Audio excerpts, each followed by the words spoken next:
Welcome into the Rock Talk studio, where today we're talking about the greatest story about a band in the history of rock and roll. I know there's a lot of bands that qualify, but this is the one, hands down. And then Iron Maiden, Peter Frampton, Crosby, Stills and Nash, and Billy Preston, they all have something in common, and I'm going to get into that today. I'm your host, Big Rick. I'm here every week helping you stay connected to rock and roll history and culture through the books, the docs, and the stories and new discoveries that matter.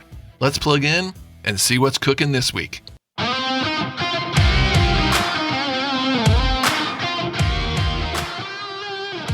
700 pages on the greatest rock and roll story about a band. And it comes to you from Bob Spitz, the writer who wrote the great Beatles and Led Zeppelin biographies.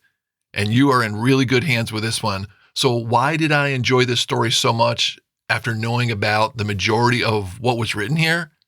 It's the greatest rock and roll story about a band. It's like, how many times have you watched The Wizard of Oz? You can tune in at any moment of the story and still be sucked in. This is the biography of the Rolling Stones. And there are great stories in rock and roll. There's a ton of them out there, of course. There are many stories to choose from. But from beginning to the end, we're talking about longevity. Sorry, Beatles, that was only 8 years. The Stones got 52 more on you there. This is the greatest story about a rock and roll band as far as length and depth of the story to me. To me, the greatest story in rock and roll is Bob Dylan's. From beginning to end, what he has accomplished as an artist to me is unmatched. I think coming in a close second might be Ozzy Osbourne's story. And again, I'm talking from beginning to end. There has to be longevity in there. But the way Ozzy lived and what he produced and the way he went out, that is a classic one-in-a-lifetime rock and roll story. Neil Young has got a good story that has gone on creatively and tremendously for a long time. But again, it wasn't a band. And same thing with Ozzy. It wasn't a band. Same thing with Paul McCartney. Other than the beginning, it wasn't a band. So in this conversation, it can only lead to one band. Ladies and gentlemen, it's the Rolling Stones. And Bob Spitz, the author of this book, did a really good job at looking at two friends. That's his focus, Mick and Keith, throughout the book. That was the key. Because when you look at the story and you step back with a 60-year lens, this is a story about two boys. It's one of the last things Spitz writes in the book. It's these two guys, Mick and Keith, through thick and thin, and how they managed to create this masterpiece of music in their lives together. I really enjoyed how he laid it out and how Mick and Keith always seemed to find a way to create when they were together. The seriousness in their approach to creating stood out within these pages.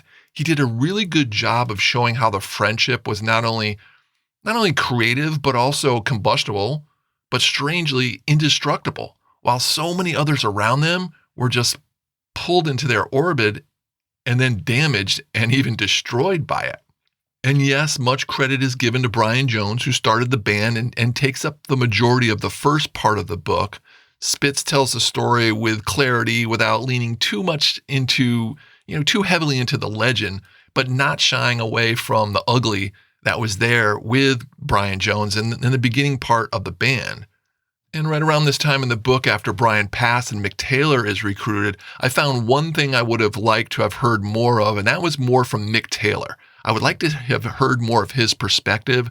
There is some, but a deep discussion with Mick T, as they ended up calling him because two Micks were in the band, that would have been really nice and put a little more depth into the story during those chapters of their career. I want to call out a few pieces that have come out over the last few years that serves as a great addition to this story. The first one is the fantastic documentary called Catching Fire, the Anita Pallenberg story. They used a ton of absolutely fantastic home video, real rare stuff of her time that was spent with Keith Richards. There's a lot of great stuff about her relationship with Brian Jones, who she was with before Keith, and even some stuff with Mick. Amazing documentary, really plays into this whole story and gives a different perspective, a different view, a different look at major points in early Stones and how important Anita Pallenberg was to that story. Really good stuff. The book discusses it, but the doc really takes you there. There's also another doc that came out in 2023, and it's called The Stones and Brian Jones, and I liked how it focused on Jones's talents. At least a good portion of it does before it gets into the challenges he had with life. So great archival stuff in this, Both of these I would highly recommend. For more on the Stones, Catching Fire doc I would highly recommend. I reviewed it in depth in episode 26, so if you want to know more about that, you can dig back in the archives. It's free. You can check that out. But I did want to draw your attention to those two docs that are out that are really cool, that help, again, add more to this really cool story. But overall, the Bob Spitz version feels sharp. It tells the story with clarity without leaning too heavy into the legend of the Stones. Spitz also doesn't flinch from the darker parts, and there are many. But what I found interesting is the way he showed that while a ton of craziness was almost always brewing with these guys, their business instinct and the way they kept selling Danger long after becoming rich and famous was interestingly calculated by them and really expanded on the genius of these two guys. You really get to see why the Stones are both outlaws and master strategists. The Rolling Stones biography gives you the best of both worlds with this one. For serious Stones fans, it's a treasure trove. For everyone else, it's a chance to understand not just what the Stones did, but how they did it, and why even today, hell, they just released a new song last week, why they still matter. Stones fans, sounds good, huh? Definitely. Rock and roll fans, it sounds good too. So let's get two of you a copy of this book.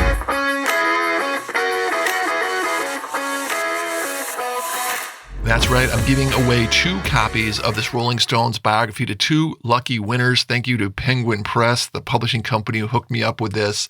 I give away a lot of books here at the Rock Talk Studio, so if you are into winning books, 2 of you can win this book. How do you get a chance to win this book? Well, if you've already subscribed to my monthly newsletter, I call it the Rock Talk Studio Blast, you're automatically entered to win. If you haven't subscribed to the Rock Talk Studio Blast and want an expanded version of what you're hearing today that gives you a total recap of the month and what's happening in the world of rock and roll history and culture, it's free. All you have to do is head over to Substack and subscribe, or I have a link in the show notes that will take you over to Substack and give you a free subscription to my newsletter and give you entry into all these great giveaways like this one. 2 people are going to get a chance to win copies of the Rolling Stones biography by Bob Spitz.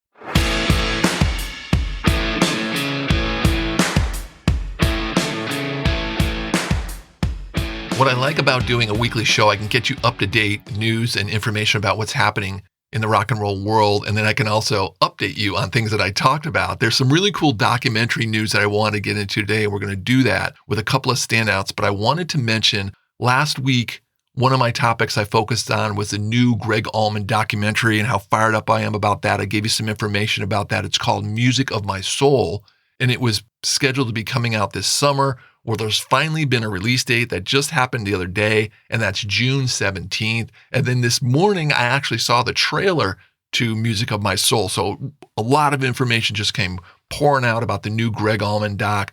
Take a look at that. June 17th, it'll be in theaters.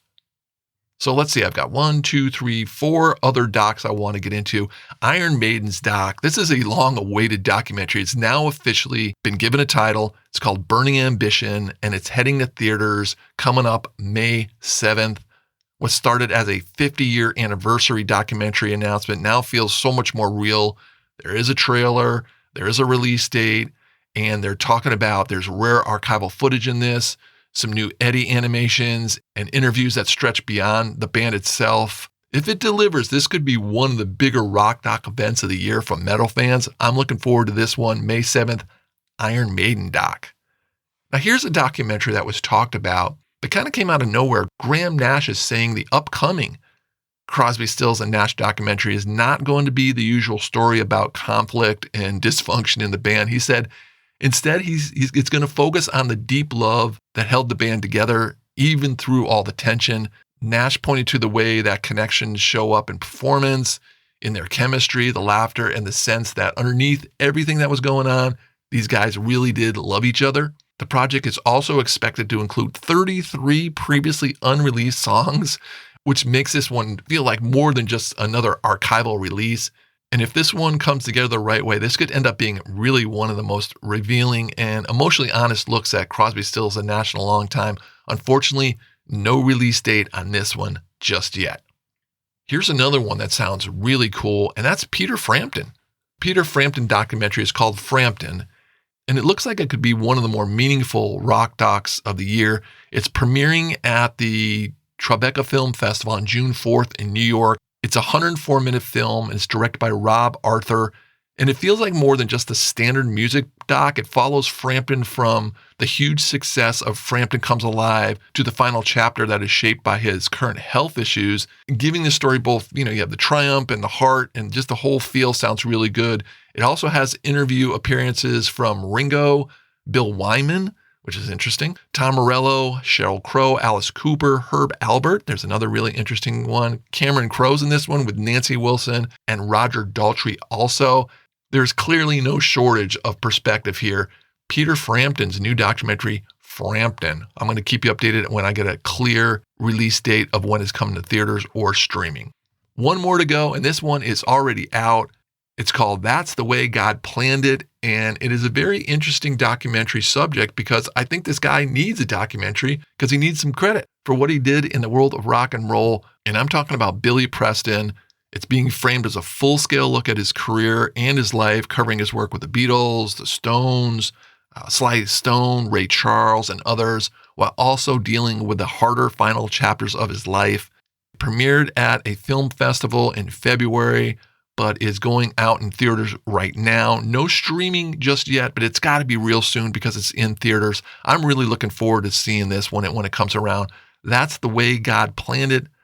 New documentary from Billy Preston.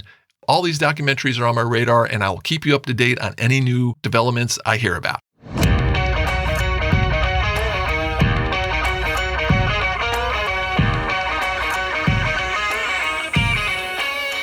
And that is going to wrap up the show for this week. Time to tear it down, pack it up, and head on down the road. Thanks, everybody. I'll see you next time for more artifacts, myths, stories, and moments that define and celebrate the art form we know and love as rock and roll.